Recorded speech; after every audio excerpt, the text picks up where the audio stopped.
来看屏东邦寮的新隆社区是龙胆石斑的产地哦。社区这几档嘛推动渔船转型，也袂少少年人倒来故乡创业，开发袂少甲石斑、祖国相关的产品哦。嘛，互新隆社区连续得到农委会金牌农村的肯定。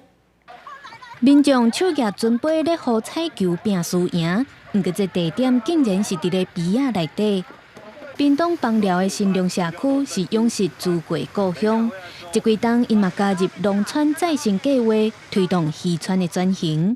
透过社区的产业营运，还有长辈的一些资金的协助，让我们自己购买了这一块场域。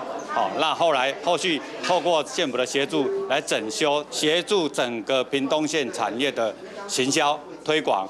还有，这也是变成了一个老幼共学的一个学习的场所。新隆社区也推出充满渔村特色的旅游行程，也开发出侪鱼仔做的食品、美容产品等等，也搁同齐出钱来打造产销中心，兼顾着在地产业的多元经营，也可以当做社区长辈和回乡青年的活动中心。新隆社区是金牌社区，金牌哦，所以呢，金牌就在屏东，我们会有继续往前冲。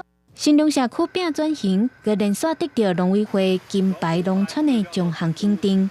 新隆社区要继续推动产业的永续经营和特色观光，也佮吸引到愈侪青年回乡来创业，让老渔村佮再重焕活力。记者综合报道。